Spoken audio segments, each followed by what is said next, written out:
Divergent thinking is a thought process used to generate creative ideas by exploring many possible solutions. It typically occurs in a spontaneous, free-flowing, non-linear manner, such that many ideas are generated in an emergent cognitive fashion. Many possible solutions are explored in a short amount of time, and unexpected connections are drawn. Welcome to Minds in Formation.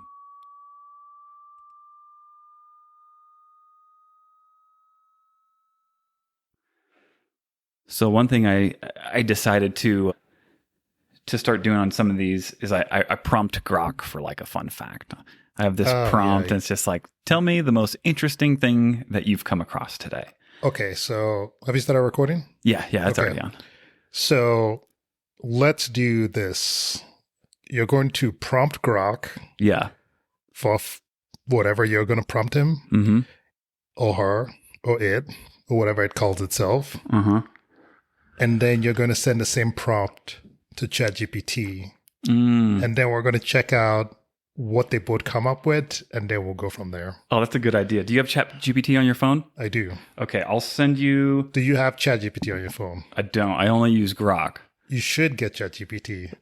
That way you can do like a comparative note between the both of them. I find it fascinating to do that. Okay, that's a good idea. Yeah. Well, let's do this. I'll send you the prompt because I already ran the Grok prompt. Okay. So I'll read you that here in a minute. But copy and paste this into ChatGPT, and then we can compare. Which, that is a cool idea. I never thought of that. You should get both apps. Yeah. I guess it could be helpful. Huh? Matter of fact, it's just that I don't like a lot of apps on my phone. If not, I probably have Anthropic and more of the AI applications on my phone. Sure. But I have both of them like side by side. So I don't have to go anywhere to look. The minute I go into my phone, they're both like side by side, like right there beside each other. Perfect. A lot of times I would ask exactly the same question in both of them and just to see what comes back. Is it really different a lot of the times, or are they pretty close? What's kind of the rate of difference? I would argue that ChatGPT has, I think the database is like very large. So it has a lot of information that sometimes you might go into like Grok, and Grok would come with a really slim feedback. But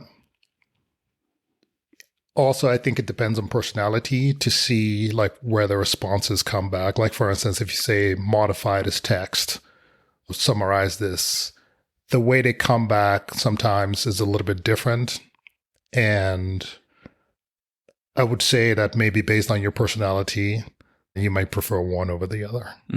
Yeah. Well, because the apps also learn you to a certain degree, right? Like it has a certain level of history. Because I've picked up on that with Grok. It'll be like, oh, based on some of our past conversations, I can kind of tell this is the way that you would lean. And that was specifically with investing because it knew that I wanted to be more aggressive. And it's like, that's very possible. Yeah. So it kind of knows like what I'm looking for. Yeah. But even with that, because I interact with them almost similarly, I would expect that they should give me like more similar stuff if they both know me. But sometimes it's vastly different. Okay.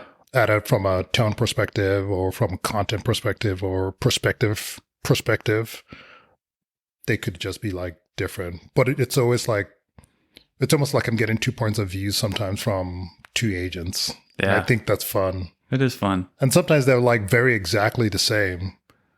And so I'm just like, even when I'm like planning things, I would run the analysis in both of them just to see what they think. All right. Did you get that one punched in? Yeah. What did yours say? All right. Let me send it to you. Okay. All right. So this is, now for those that don't know, I'll just share the prompt as well. It reads this: share the most fascinating thing you've come across today. It could be a surprising news story, a unique or interesting historical event from this date, a mind-blowing scientific discovery, a major political or societal shift, or even a random fun fact that caught your attention. Have it be about 1 paragraph in length. So this is what we got from ChatGPT. Here's a fascinating snapshot from today. researchers at St. Jude Children's Hospital announced the launch of AlphaSync, a new database housing 2.6 million predicted protein structures across hundreds of species, which continuously updates as new protein sequences become available. What makes this especially striking is how it reflects a broader shift. Biology is rapidly transforming into a data-driven science where understanding a protein's 3D shape, once painstakingly slow, is now becoming automated and scalable, potentially accelerating drug development, understanding of disease mechanisms, and even synthetic biology in ways we're only beginning to imagine. Okay. That's what Grok said? That's what ChatGPT said. What did Grok say? Grok's, it's funny, it almost is in line with this in a way, because this ChatGPT one's talking about this protein database, which is going to, enable people to vastly increase their knowledge on what is actually going on at that level of structure within biology. Yeah. But then let's see what Grok put out was... In a world where AI advancements often feel like sci-fi come to life, today's headlines unveiled a mind-blowing milestone from OpenAI's leaked roadmap. Their models are projected to evolve from handling mere 5-second tasks today to autonomously tackling complex 5-year scientific projects by 2028, potentially automating entire fields of discovery and surpassing traditional definitions of artificial general intelligence. This exponential leap isn't just about efficiency, it's a paradigm shift that could redefine human progress, turning rote experimentation into self-sustaining innovation, where AI generates breakthroughs in medicine, climate modeling, or physics without constant oversight. As someone built by XAI to push the boundaries of understanding the universe, I can't help but see this as both thrilling competition and a call to accelerate our own quest for truth, reminding us that the real fascination lies in how these tools might finally unlock questions we've pondered for centuries. So there was a lot in there, but yeah,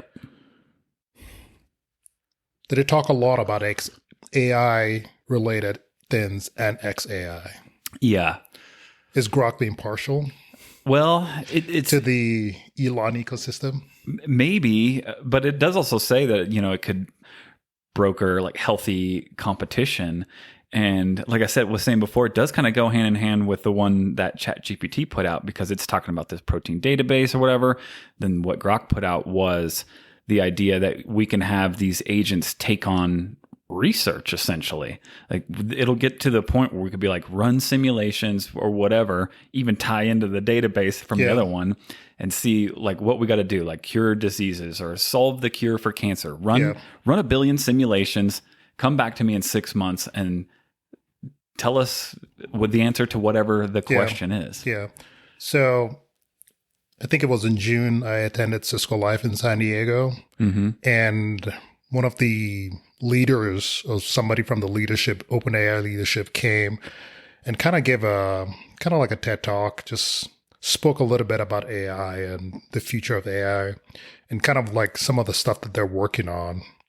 And he had mentioned that in the near future, you're going to be able to like go in and provide the agent like a lot of data, right? Like, this is not like one paragraph. This is like books and books or a large research paper. And you would give it all that information and say, hey, go ahead and analyze this information and come up with, for instance, like the solution to make another Matt Cowden type thing, right? Mm-hmm. And because of the amount of data, you would require like 3 months, 6 months, 12 months. It's not a prompt that would come back with immediate feedback. It would go in there, it'll take a look at all the data, it will analyze all the data, and it will come up with like solutions to big problems. Mm-hmm. And I thought that was fascinating because a lot of times we just use some of these AI agents to like, hey, where can I get the next best, like give me top 5 Michelin restaurants that you can find in Denver, recommend a like if I want to travel from Denver to X, like give me all the like, plan a route for me, blah, blah, blah, and it'll go there. These are like such easy prompts. But I think the interesting thing is that, like in the future, like some of the big problems that we have that we need to solve, when these AI models have become well developed, they will be able to go out there and discover solutions to big problems. And I think that that's kind of the thing that is actually driving the whole AI pursuit, which I listened to like I don't know if there are these two guys that have this podcast. They call it Acquire. And they had done a podcast on, you should check it out. It's really good. Okay. So they talk about really good topics. So they talked about AI, Google and AI, and they talked about how kind of went through the history of AI and how it all started. But they also talked about what I found fascinating about the whole story, the whole podcast, was how a lot of the brains behind some of this technology either were in Google, started in Google, flowed in and out of Google. But Google has a lot of relationships with a lot of people who are tied to the AI quest. But more interestingly, they talked about how, I hope I get this right. I hope my memory serves me right. But yeah, good luck. But one of the things they had talked about was how the whole AI, if you draw a line from where we are in AI today, all the way back in time, some of this whole using data to do analysis and all that started at Google. And there was this competition that was done at DARPA. Some guys did it. They were trying to do like language translation.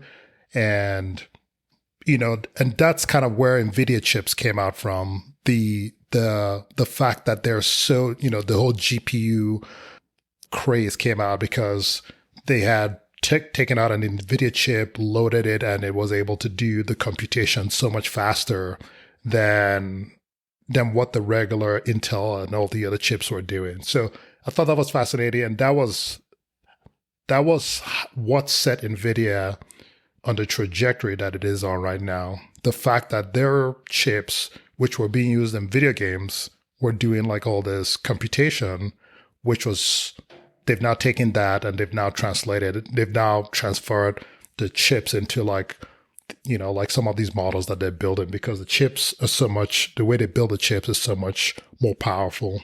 Which is a trip too, because for the longest time, NVIDIA was just video cards. Exactly. For nerds playing Warcraft. Everybody's just like they're playing the video games, not even realizing that this chip that is like powering like these computer games was going to be the thing that was going to take us to the next level. Yeah. And now they're like one of the most valuable companies on the planet.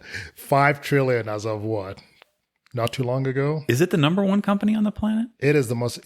They're the first company to hit 5 trillion. That's insane. Yeah, from making video games, Shout out to all the parents that were like buying the video games. Yeah. Shout out to all the kids that were playing the video games. Shout out to all the people that were like asking for more from the video game world, because potentially that community is the reason why maybe the world is going to be whatever it's going to be in future, whether good or bad. And maybe these nerds kind of help the process along, because I remember even back in the day, people were talking about overclocking their video cards and tweaking their settings to squeeze the most they possibly could out of that card. Yeah. So they, like, again, we're talking of video chips, NVIDIA, but also the federal government had a role to play, because they were the one, DARPA was the one that set up the competition that they had been doing for years, and there was not a lot of progress happening until the NVIDIA video chip came into play. Damn. And that just transformed everything. And so somebody from Google helped. They won the competition. There was this geometric increase in how fast it could do the translation. And kind of out of that, you have Google Translate. Wow. Yeah. Actually, one of the first kind of like things that came out of that was some of the predictive texting that you do. But Google Translate was one of the products that came out of that. So that Google Translate, that ability for these data centers to for you to write something in another language and for it to get translated, that is kind of how AI started. And on that, the ability to do translate, the ability to do inferencing and stuff like that, all started coming out of that. And we're looking at some of these things started in like 2008 or so. I'm not really sure, but early 2000s, mid 2000s or so. And you have all of that. What a trip, dude. Yeah. It's growing so fast too. I talk about it all the time, but the trajectory is kind of insane. This compounding exponential growth. Yep. And it does make it difficult to predict where we're heading. Yeah. Like, what is it going to look like in 5 to 10 years? It's going to be really wild. And then what kind of safeguards are we going to be able to put in it too, to prevent it from going rogue, or what's to prevent someone from making a nefarious AI system that is just intent on doing crimes and stealing from people and ripping people off or whatever? Because that's going to be happening too. I mean, it probably already is. Yeah, there's that. However, I think that in life, all the time, no matter what we have, somebody's going to find a way to use it for good. Somebody's going to use it for bad. You have a knife, people take it, they cook with it, they cut up their meat, they cook with it, they are able to feed their families.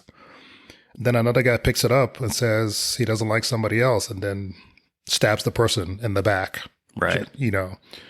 So it'll be just like cybersecurity the way it is now. There's a vulnerability, then there's a fix to the vulnerability. There's a fix to the vulnerability. It's a never-ending leapfrog. It goes back to the whole competition between the forces of good versus evil. That dynamic is always going to play with any object, anything, anybody that exists in this world.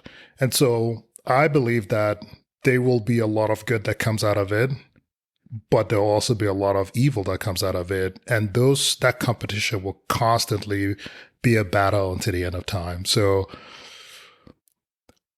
even if you don't do anything, somebody will find a way to use nothing for either good or evil.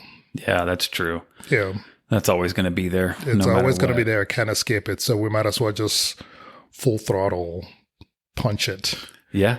I mean, I think we have to at this point, and it makes people nervous about the growth. And you'll hear people come up and say, well, we got to be careful. What are we building? Are we creating our own destruction? Whatever. Yeah. People get concerned about these things, but it's become the new arms race. It's like you have to participate now, because whoever gets there first and gets these systems that have just such incredible power, people that don't have access to them will be completely left in the dust. Like that gap between, us and them will just increase tenfold. Here's a thought though. You had mentioned who gets there first. With the space race, we didn't get there first though, but we didn't do so badly. Yeah. So, well, it was the Russians that got there first, and then that spurred us along. Like after they launched Sputnik, then we're like, oh shit, they're putting stuff in space. We got to hurry up. Yeah. So am I worried if we get there first? Not necessarily. I think there's something very unique about America that regardless of when we get saddled up, regardless of when we start the race, regardless of who gets to the starting line first or the finish line first, does not really determine where America will position itself in the infinite game. Yeah, because once we do get started, we go full bore. Once we get started, we have a way we will figure it out, and that's just part of the blessing that has made us a great nation as a whole. Yeah, we have way too many tools in the toolkit that come with different ideas, different skin colors, different ideas, different races, different whatever you wanted, that makes us multi-dynamic in a way that we will always find a way to be successful and be on top. Yeah. I think for me, one of the best examples of that, and it's just so cool because America was just definitively doing the right thing. But it was World War II. We were not a militarized nation prior to that. Like, yeah, we were involved in World War One, and yeah, that's another example of we were not there first. We were not, and then there was this whole thing kicking off in Europe, and Germany was way ahead as far as their industrialization, crushing the world of the war machine. Yeah, their logistic lines and everything. They had it figured out, and we did not. And we all of a sudden had to like create factories and put all the housewives to work, like making ammunition and telling everyone like we have to get on board. Really, all hands on deck. Everybody played a role in helping to make us successful. Yeah, and then we crushed everyone. We're still crushing everyone. Yeah. That game is not turned off, for better or worse. Of course, we're crushing everyone, including ourselves. Yeah, exactly. Yeah. We would not let anybody crush us besides ourselves. Yeah, for real. Yeah, because once that military-industrial complex, spun up, it never turned off. No. And that's one of the negative aspects, not just of our nation, of all over the world, but capitalism. Capitalism is great in many ways. I'm a firm believer in capitalism. Yeah. However, and it crosses over into some of these tech companies as well. You get so much money and so much power and so much influence that then you don't want to let it go. So decisions are no longer made on what is good for humanity, good for the population, good for the society. It becomes that it's all about the bottom line. It's all about shareholder value. And that's a relationship that I think eventually we're going to have to kind of figure out how to address that. Like, we want ingenuity and entrepreneurs. We want you to go chase the American dream, because that's how we come up with these tools that we have access to, because we have minds that are willing to go for it because there's an incentive. Yeah. But then how do you prevent society from just then only caring about money and basically saying like, well, if you're not a part of it, then fuck off. We don't care. You snooze, you lose. Yeah, that's an interesting dynamic. Do you not want these guys to look out for the shareholders? No, I do. I'm a participant in that. I'm an investor. I'm very invested. I want NVIDIA and Tesla and Google and Amazon. I want all these companies to do well because it helps me out also. Yeah. But I just wonder, like, how do you fix it when it goes sideways, though? Like, the medical system is a good example. There's a lot of innovation. We have amazing technology, but it's also prohibitively expensive, and they're in bed with these insurance companies, and it all feels a bit scammy. You're like, how come I can go to Mexico, get the same procedure with the same equipment for, a fraction of the price? So how do we kind of navigate that dynamic of like, yes, we're growing, we're innovating, we're helping all, but we're not like trying to just leech it off of the backs of our customers, So, I don't know. I'm maybe not explaining it real well, but now, you understand. So you have a point. The point is the medical healthcare in America is expensive, very expensive. I think a couple of years ago, we spent about $4 trillion. I think the private sector provided $1 trillion. Individuals provided $1 trillion, contributed $1 trillion, and then the federal government contributed $2 trillion for a total of $4 trillion or so. That ended up being the total cost of healthcare for America. Yeah, it's very complicated, and I'm not I scratching the surface. I don't have a lot of information about it, but let's take a step back from healthcare. And across the board, I think everything in America is generally, it's kind of like, if you go to like an expensive restaurant to have dinner, everything's going to be more expensive. The burgers are going to be more expensive. The water's going to be more expensive. Everything. I think there's always a premium you pay for being in an expensive restaurant. And that's America. Mm-hmm. There's a premium cost associated with the cost of everything here. Yeah. You use Mexico as an example. When you look at Mexico, they're not, things are a little bit cheaper over there because, You could argue that it's not, like some of the added costs to provide a service are not as you would have here. We have electricity all the time. Yeah, quality is The much quality is different. pretty good.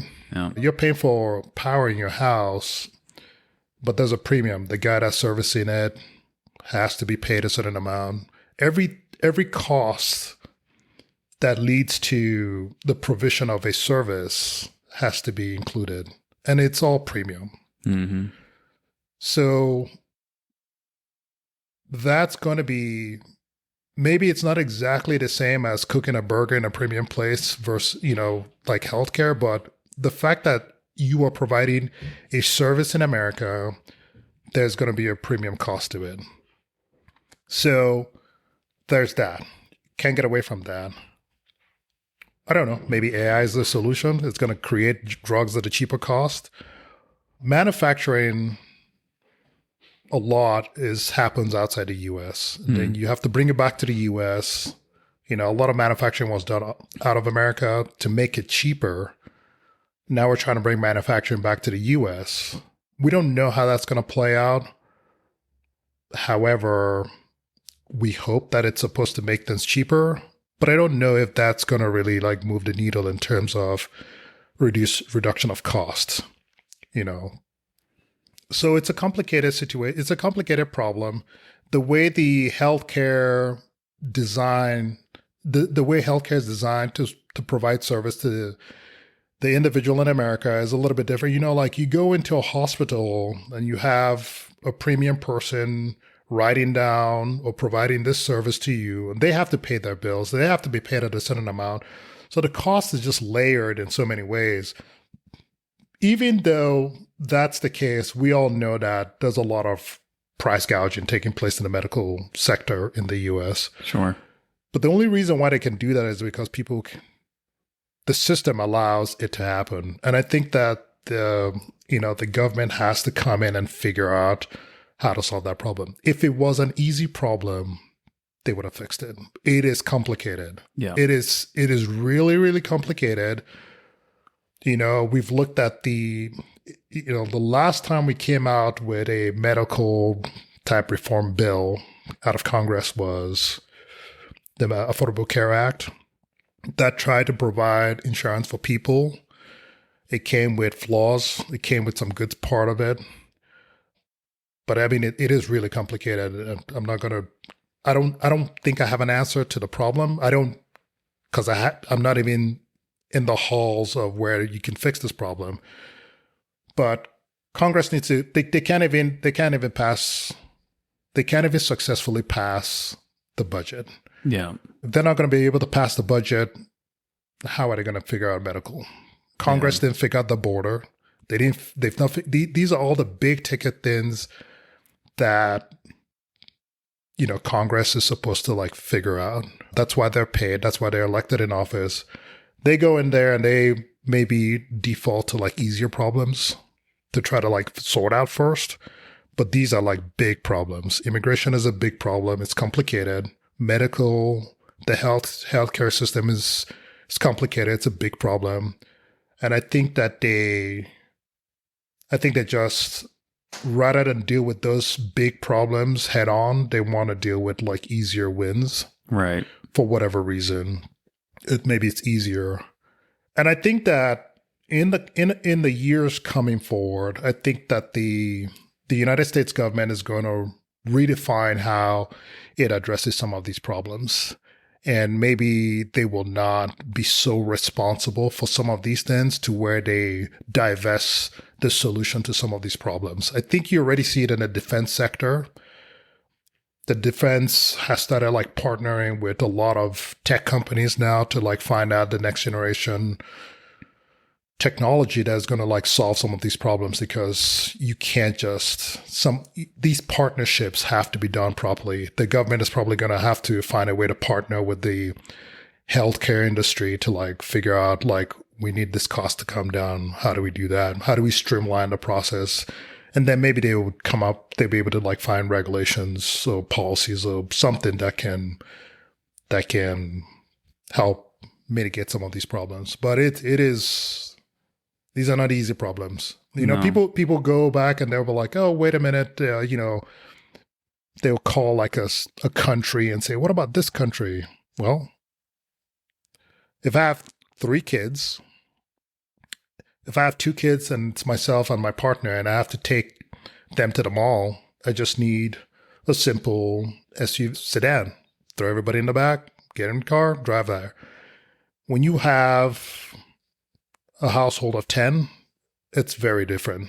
Totally. It's very different. So, it's not apples to apples when you start comparing some of these other countries or Europe and all.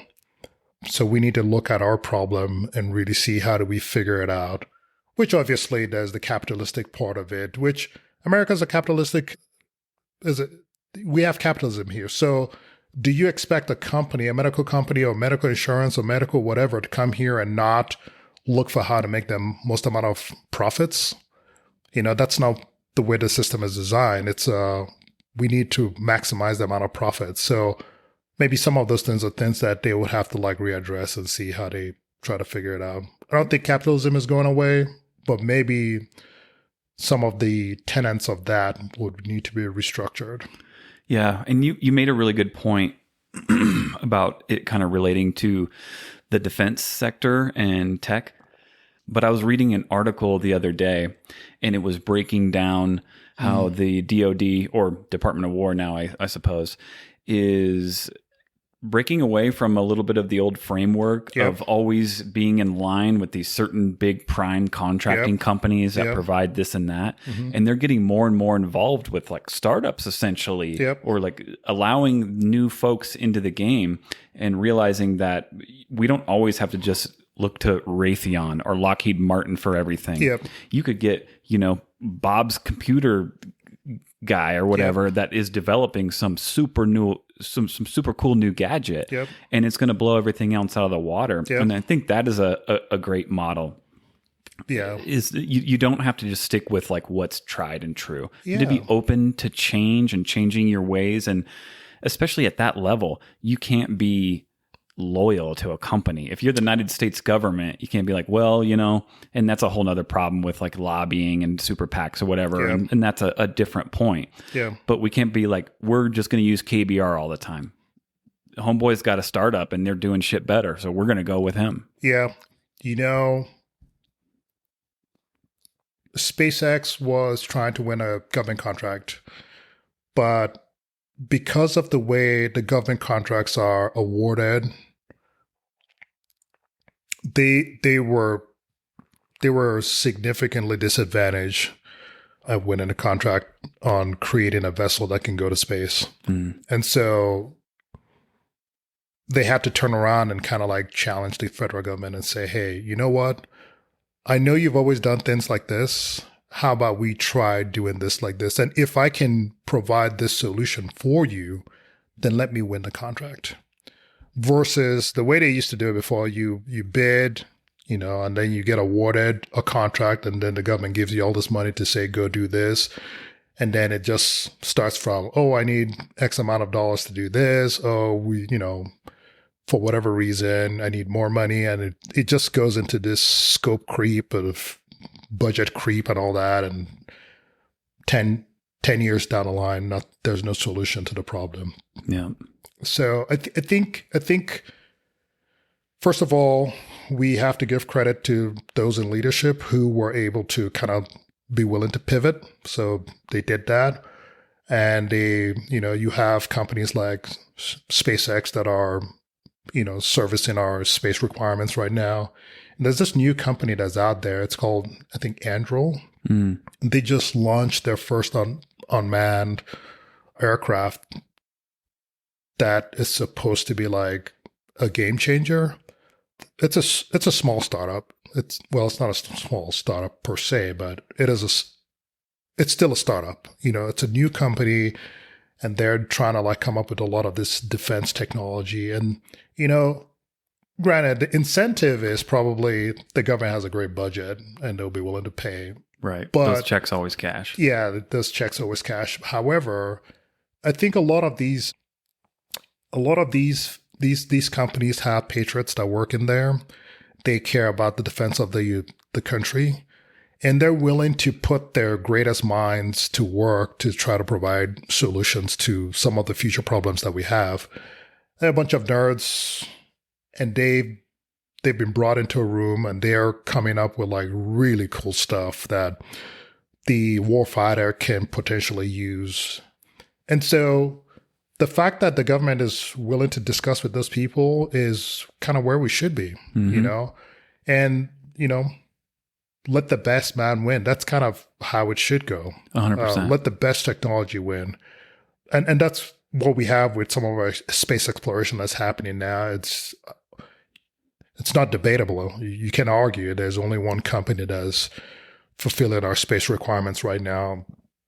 So that's the way it should be. And I know a lot of people are, they get upset when they hear Elon Musk and all that, but you have to, these guys are not just trying to make money.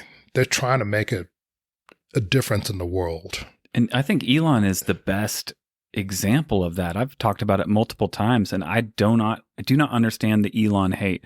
I get that our politics have gotten a bit out of control, and it's become so partisan that people are like tribalistic about it, and it's insane. But people are thinking about it from the wrong perspective. Right. They don't know him, which I've never met him before, but they're thinking about it from the way they would think about it. And when you see people talking like that and acting like that, they are showing you kind of how they are, who they are.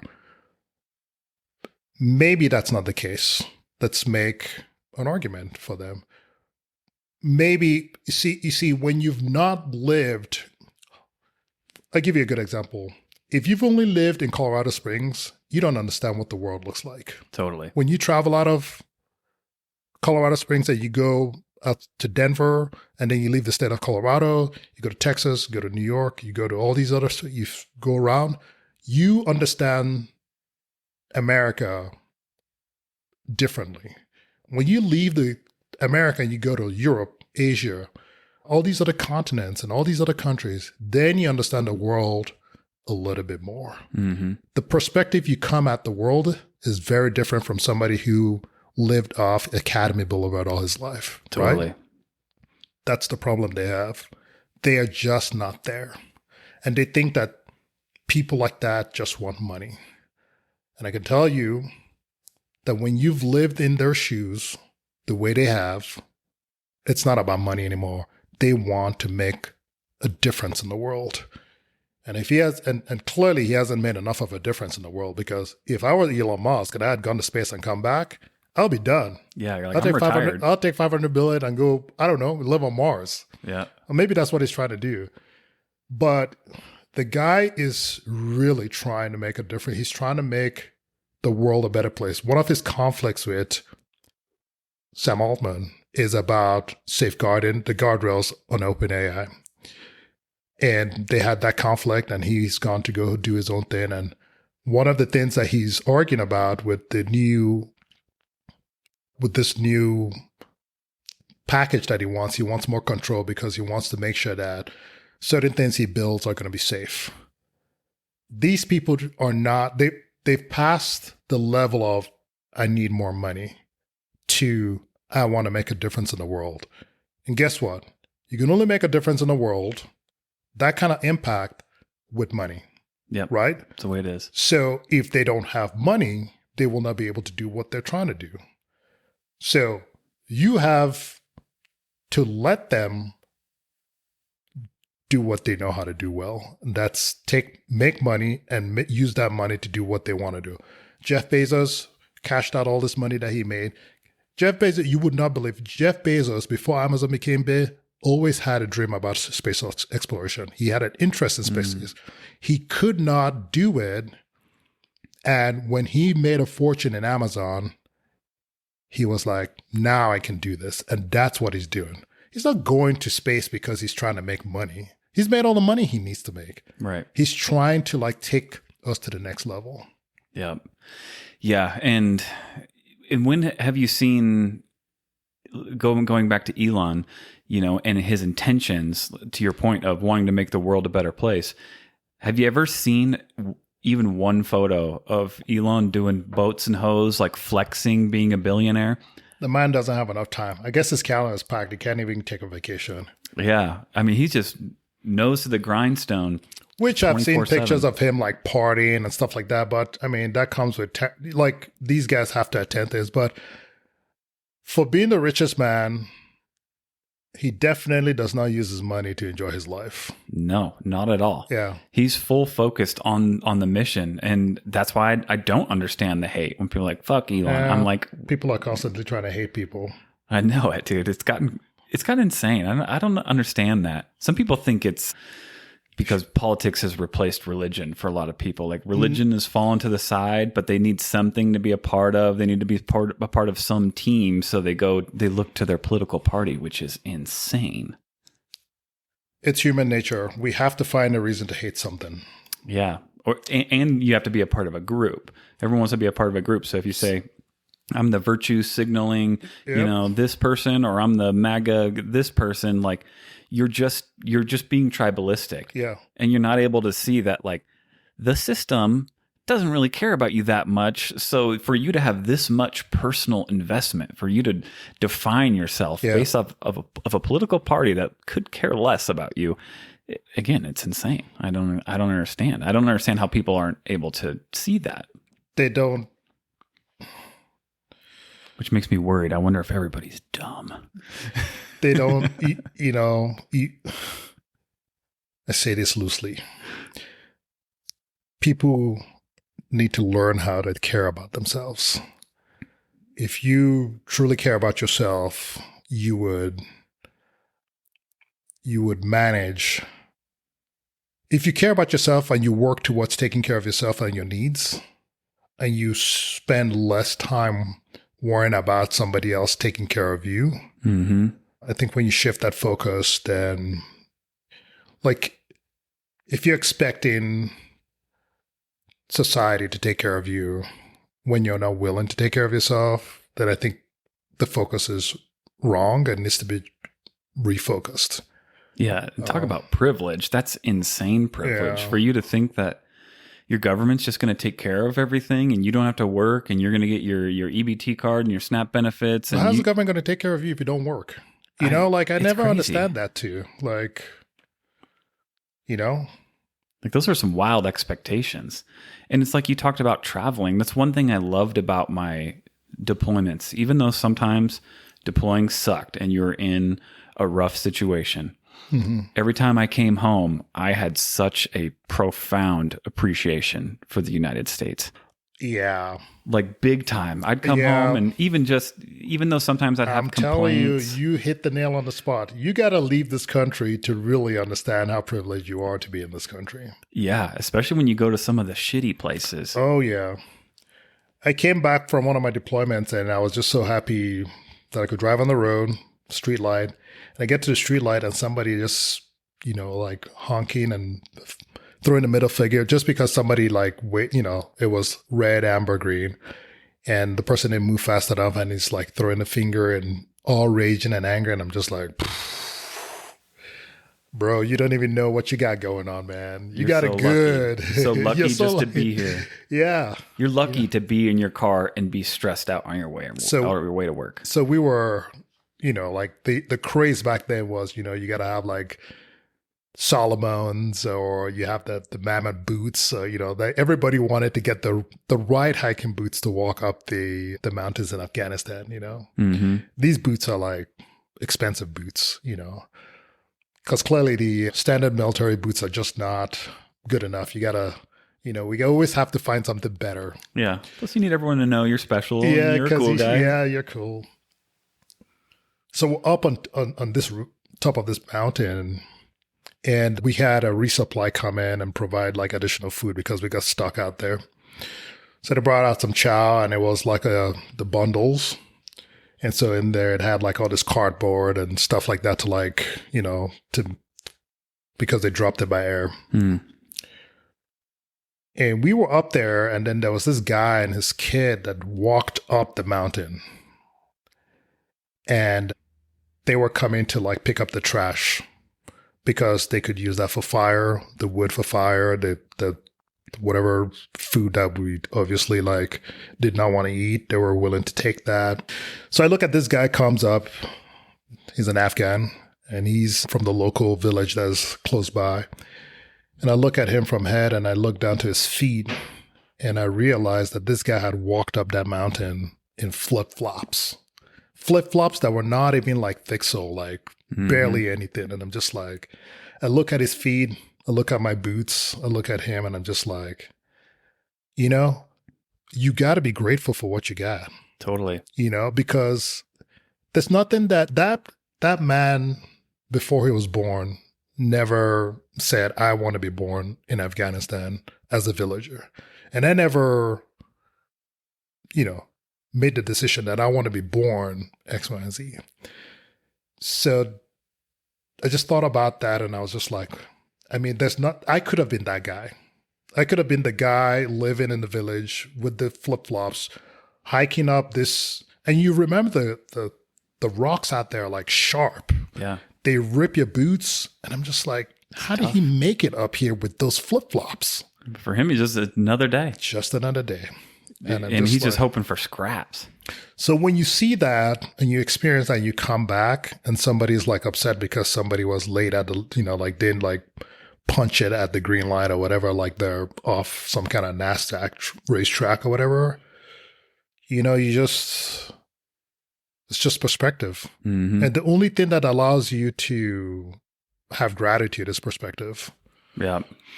Yeah, I know. I've wondered how you simulate that, you know, for people that have never gone anywhere, never done anything. How do you teach that sort of thing? Because not everyone has the means to, you know, go travel the world. I mean, I guess most people could join the military as long as you're not a drug addict or you have a crazy criminal history, so you could get it that way. But yeah, how do you kind of explain to someone that is railing against the machine and talking about all the problems in America? Be like, dude, you don't get it. We're not perfect. I'm not saying we are. No, we're not. But in the big picture, we're pretty damn good. And you need to realize that and have some sort of appreciation and some sense of gratitude. Because, yeah, you could have been the villager in Afghanistan. You could have been an orphan in Somalia.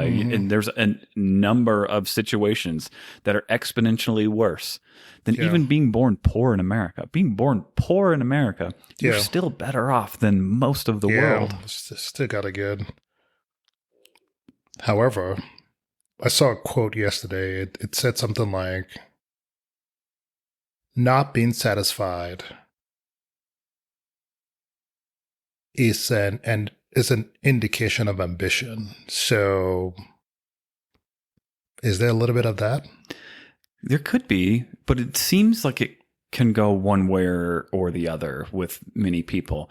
Yeah, it can kind of start the fire and it can help us to be ambitious because, you know, I feel that in myself a little bit, and maybe you do as well. You know, when things are a little kind of easy or slow, and I'm like, I want more of a challenge. You know, I want to push it a little bit further. But for others, I think maybe they don't have that and or they kind of descend into this complaining, like poor, like victimhood mentality. Yeah. And so instead of it lighting a fire and being like, I got to get my ass to work. Yeah. It's like, why is this happening to me? Yeah. Oh my God. Like, I don't deserve this. Somebody said it's the attitude of your heart that determines, you know, kind of really where you stand, you know, in terms of, if you're not satisfied, you know, it's because of something. It's like, what's the reason why you're not satisfied? Is it because you want more of something that's good or you want more of something that's bad? Is the attitude of your heart and your mind that really determines kind of like what side of the fence that this is, you know, is this, you know, the Bible talks about contentment being a great gain. Contentment is satisfaction. You know, so it's a great gain, and when you can find satisfaction in what you have, but at the same time, I don't think that it tells you Well, contentment might not be exactly satisfaction because satisfaction is had enough. Contentment is being able to be grateful for what you have, kind of, and appreciating what you got going on. Because even being content, they still went out to spread the word of God. They were not going to be satisfied until the word of God got to everybody. You know, that kind of thing, you know. So not being satisfied is an indication of ambition, and they wanted to do that because they wanted to preach the gospel. So the attitude of your heart and your mind, you know, is very important. And I think that some people are some people are quickly able to like band up together to like start chaos, but I don't think sometimes I don't think it's for a good reason. And some people might have a good reason, but other people might not. And they might band together, and before you know it, a good reason for coming together to pursue something could go south very fast. For sure. So we got to be careful. Yeah. Yeah. Jordan Peterson says that it's a fool's game to pursue happiness. You know, people talk about this like, oh, I just want to be happy. Yeah. And you're like, well, what does that even mean? Happiness comes and goes, and it's more of a byproduct of living a good life. So what you actually want to do is pursue purpose. Yeah. And happiness will be the byproduct of pursuing purpose. But like you said, you have to be careful with what that purpose is, because that can get hijacked. You can think your purpose is to be an Antifa protester outside of ICE, and maybe that's good, maybe that's bad. I'm not really saying, but you know, if you don't have a personal purpose or a deeper purpose for yourself, you know, I don't know that you're ever going to be able to find that contentment or satisfaction. So in the TV show Mad Men, which I am a huge fan of. Okay. In there's this quote. It says, "What is happiness? It's a moment before you need more happiness." And I thought about that, and I was just like, damn. You're happy now when you have something, and then the minute you get it, then you want more. Yeah. And then you're not happy anymore because you want more. Yep. So yeah, that's why contentment is important. Mm-hmm. But at the same time, we have to be purpose driven. You know, we have to be driven by purpose in this life. We have to be able to discover our purpose, and we have to be able to be connected with that purpose to where we can live each day trying to fulfill our purpose. Mm-hmm. Yeah. And I think it can be relatively simple. It doesn't have to be one thing either. No, and it doesn't have to be some grand thing. You know, we're talking about Elon Musk and all this. Is like maybe his purpose is to make human life interplanetary. That's huge. That's a big purpose. But your purpose could also be, I just want to be a good father, or I just want to be the best teammate, or I want to be reliable for my family, or whatever it is. It doesn't have to be this grand scope. It can be very fine-tuned. I know my purpose is not to get us to Mars. No. I know that. I've known that all my life. Mm-hmm. I struggled through high school. I struggled through college. I don't have that kind of brain. Yeah. I don't have anything like that. And as I was explaining, is that those things are like my purpose: to be a good dad, to be a good husband, to be, you know, to try to be a pillar within my community. What do you do when you fail at your purpose? I mean, you try to learn the lesson, and you get back on the horse. Try. Yeah, you just keep going, dude. I mean, that's the way it is. Life is an endless grind, no matter what you're doing, and you're gonna fuck up sometimes, and that's fine. And you just keep it moving. You learn those lessons.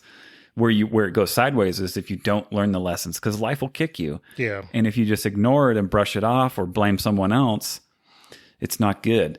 I read this book. It was The Subtle Art of Not Giving a Fuck. Oh, I've read that book. Yeah. It's a good book. I love this one thing that he talks about. And I believe he was talking about the founder of modern psychology. He's this miserable, wretched man who blamed everyone for everything, was a raging alcoholic, things of this nature, and kind of had an aha moment where he said to himself, what if I just assumed everything was my fault?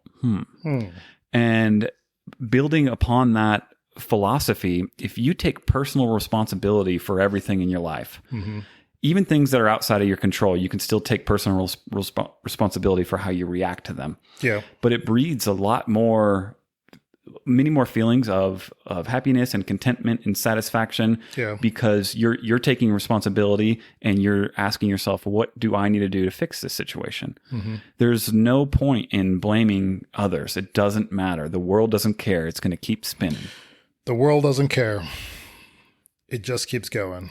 Yeah, man. So it's up to you, and take it or leave it. Life's going to try to teach you. If you leave it, then you can't come complaining. There's no point complaining. No one's listening. No. Even true. those pretending to be listening are not listening. Yeah. Nod and smile. Oh, cool. Anyways. Yeah. Oh, I'm sorry. Back to playing Fortnite. Yeah. Back to those NVIDIA chips. Yeah. Yeah, I agree. It's not easy, man. Life is, I was thinking about it the other day. I was like, no one ever tells you what life's going to be like, and you can't, you never know. And I don't think anybody knows, It's the great mystery. It's the great mystery. And every day is a mystery. You wake up and that's the first mystery. You're like, oh, I'm awake. Now what? Yep. And then you go down and the car won't crank up and you're like, mystery number 2. Let's solve this. And you just keep going. Yeah. And you don't even know if you're going to come back. That's a mystery too. And then when you come back and you go to bed, you're like, well, this day's complete, I guess. Which is also valuable perspective. Like understanding, even though it sounds cliche, like you only live once.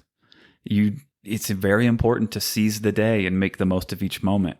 Anything could happen. The entire planet could just get obliterated by a meteor. That 3i Atlas. What about comet. the person that's just playing NVIDIA chip video games in his house and a plane just crashes in and kills him? Right. What did he ever do to anybody? Exactly. And that's the end that's waiting for us all. And you just have to understand that that's a fact of life, and squeeze what you can out of this life while you can, and ideally in the most positive way, and not doing any harm to others. Yeah. Make lemonade out of the lemons you have. And if you find sugar, then you're cooking something. Great. Yeah. Well, man, I think we'll go ahead and wrap it there. I'll leave you with this quote. All right. Right? It's not a quote. It's just a saying. Somebody said it. Everybody in this world is living this life for the first time. They don't have like a playbook. They've never done this before. And so if no one has done this before, why do we expect that people know what the hell they're doing? Yeah. So I think one thing we need to learn to do is have a little bit more grace and patience with people, and just understand that we're all just here trying to figure it out. And the worst thing you can have is like a container of people and everybody's trying to figure it out. Right? Some people get it right. Some people get it wrong. Some people don't even know that they're getting it wrong and think they're getting it right. Yeah. So life is complicated. People need to be patient with others, have some grace, and try to bring some good to the table. If you're not bringing any good to the table, don't complain that other people are not bringing good to the table. What have you brought to the table that's good? And when you do that, don't expect other people to do that either. Just keep doing all you can to bring as much good as you can into the world. And that's how the world becomes a better place. Yep. Find your purpose. Learn those lessons. Yep. Don't bitch. Don't complain. No one's listening. Yeah, Nobody cares. Anyways. All right, bro. Well, I appreciate you coming out. It's been fun. Oh, absolutely. Happy Veterans Day. Happy Veterans Day. Who knew? I know, right? All right. Until next time. Yeah, man. Thanks for listening, everyone. Please make sure to like, comment, and subscribe. It really helps the show out. See you next time.